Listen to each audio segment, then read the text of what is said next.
KL Sehgal ने 1.5 दशक तक म्यूजिक इंडस्ट्री में काम किया और एक से बढ़कर एक गीत गाए। कहा जाता था कि सहगल कभी भी शराब पिए बिना गीत नहीं गाते थे, लेकिन 80 साल पहले आया उनका एक गीत उन्होंने बिना पिए गाया। ये गीत उन्हें इतना पसंद आया कि उन्होंने कहा कि वो इसे अपने अंतिम संस्कार में बजवाना चाहते हैं। जहां अधिक लोग ये जानते हैं कि केएल सहगल एक सिंगर थे, बल्कि उन्होंने कई फिल्मों में अभिनेता के तौर पर भी काम किया था। ऐसे में आज हम बात करेंगे इस महान गायक और अभिनेता के बारे में।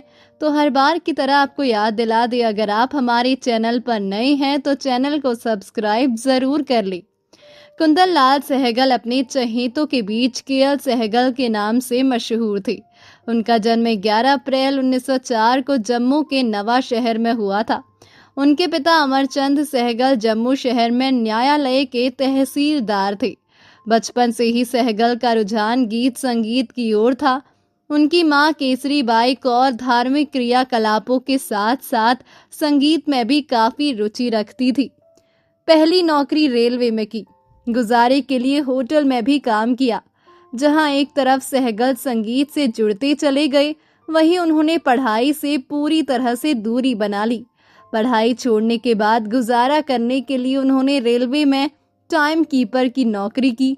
कुछ समय तक यहाँ पर नौकरी करने के बाद उन्होंने शिमला में रेमिंगटन कंपनी में बतौर टाइपराइटर सेल्समैन काम किया। कंपनी से जुड़े कामों की वजह से सहगल ने भारत के कई हिस्सों में दौरे किए।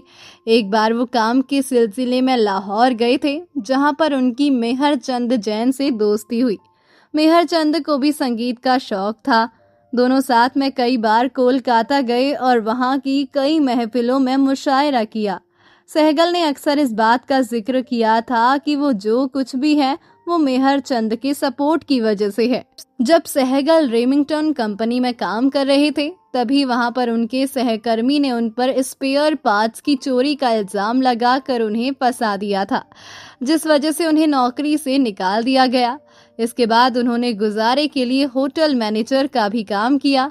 लंबे समय तक नौकरी करते हुए भी सहगल का संगीत का प्रेम कभी कम नहीं हुआ।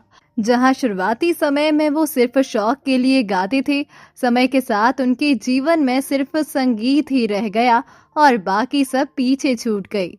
लोगों को सहगल का संगीत पसंद आने लगा था। सहगल ने किसी उस्ताद से संगीत की शिक्षा नहीं ली थी, लेकिन सबसे पहले उन्होंने संगीत के गुर एक सूफी संत सलमान यूसुफ से सीखे थे। सहगल की प्रारंभिक शिक्षा बहुत ही साधारण तरीके से हुई थी।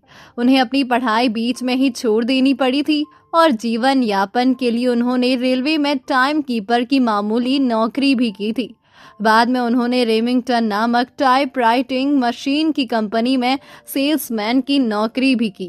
कहते हैं कि वे एक बार उस्ताद फयाज खां के पास तालीम हासिल करने की गरज से गए, तो उस्ताद ने उनसे कुछ गाने के लिए कहा। उन्होंने राग दरबारी में ख्याल गाया, जिसे सुनकर उस्ताद ने गदगद भाव से कहा कि बेटे, मेरे पास ऐसा कुछ भी नहीं है कि जिसे सीख कर तुम और बड़े गायक बन सको। वर्ष 1930 में कोलकाता के न्यू थिएटर KBN सरकार ने उन्हें 200 रुपये मासिक पर अपने यहाँ काम करने का मौका दिया। यहाँ उनकी मुलाकात संगीतकार RC बोराल से हुई, जो सहगल की प्रतिभा से काफी प्रभावित हुए। शुरुआती दौर में बतौर अभिनेता वर्ष 1932 में प्रदर्शित एक उर्दू फिल्म मोहब्बत के आंसू में उन्हें काम करने का मौका मिला। वर्ष 1932 में ही बतौर कलाकार उनकी 2 और फिल्में सुबह का सितारा और जिंदा लाश भी प्रदर्शित हुई, लेकिन इन फिल्मों से उन्हें कोई खास पहचान नहीं मिली। वर्ष 1933 में प्रदर्शित फिल्म पुराण भगत की कामयाबी के बाद बतौर गायक सहगल कुछ हद तक फिल्म उद्योग में अपनी पहचान बनाने में सफल हो गई।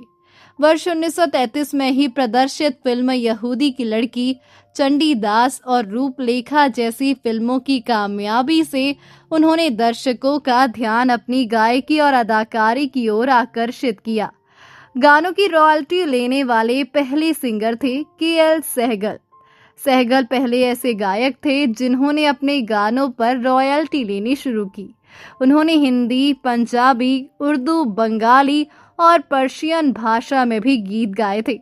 1932 से लेकर 1942 तक के युग को सहगल युग के नाम से भी जाना जाता है। हिंदी सिनेमा के पहले प्लेबैक सिंगर एक दिन नितिन बोस पंकज मलिक से मिलने उनके घर पहुंचे, जहां वो नहाते हुए कोई गाना गा रहे थे। वही गाना रेडियो पर भी चल रहा था, जिससे वो सुर मिलाकर गा रहे थे। ये देखने के बाद बोस ने पंकज मलिक को सुझाव दिया कि हमें फिल्मों में भी ये प्रयोग करना चाहिए। बोस के इस सुझाव पर प्लेबैक सिंगिंग की शुरुआत हुई और सहगल बने हिंदी सिनेमा के पहले प्लेबैक सिंगर। गाने के बोल थे अंधे की लाठी तू ही और जीवन के सुख। ये दोनों गाने 1936 में नितिन बोस के डायरेक्शन में बनी फिल्म धूप छाँव के थे।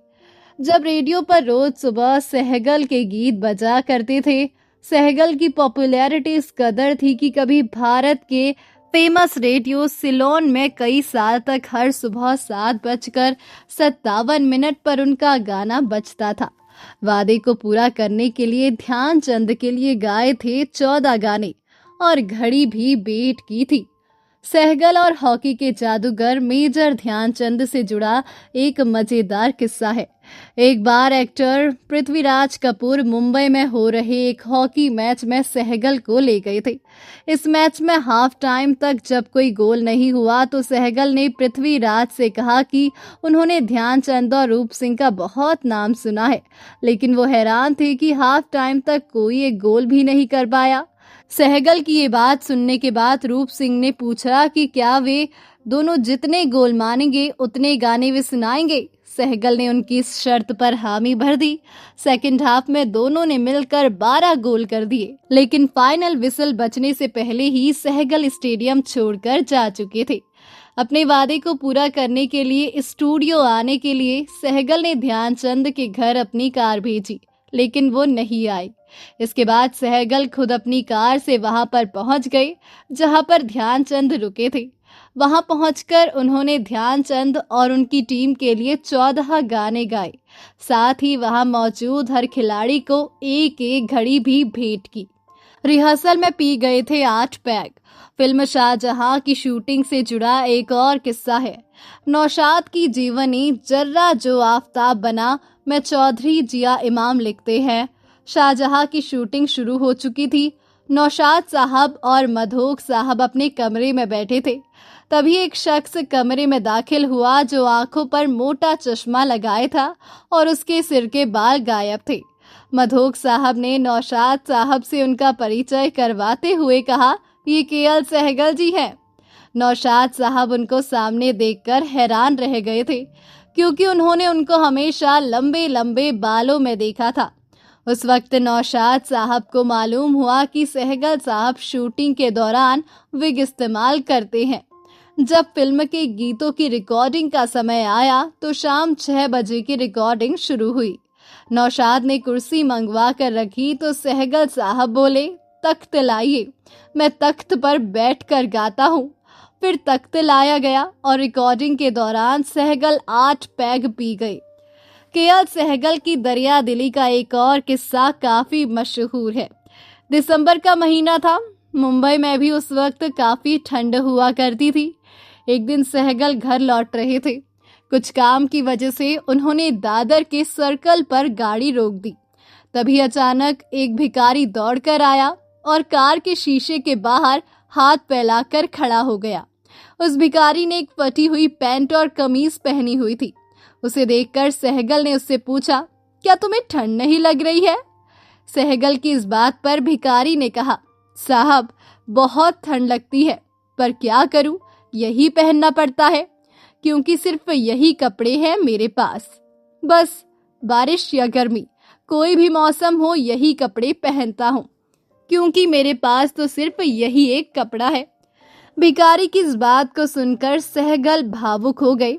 उन्होंने गाड़ी से उतरकर ड्राइवर को घर भेजकर भिखारी के लिए कपड़े लाने को कहा।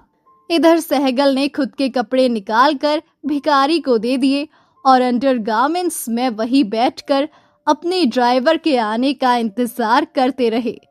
भिखारी ने कहा भी कि वो ऐसा ना करे, लेकिन उन्होंने उसकी एक ना सुनी। अपने 2 दशक के सिने करियर में सहगल ने 36 फिल्मों में अभिनय भी किया। हिंदी फिल्मों के अलावा उन्होंने उर्दू, बंगाली और तमिल फिल्मों में भी अभिनय किया। सहगल ने अपने संपूर्ण सिने करियर के दौरान लगभग 185 गीत गाए, जिनमें 142 फिल्मी और 43 गैर फिल्मी गीत शामिल हैं।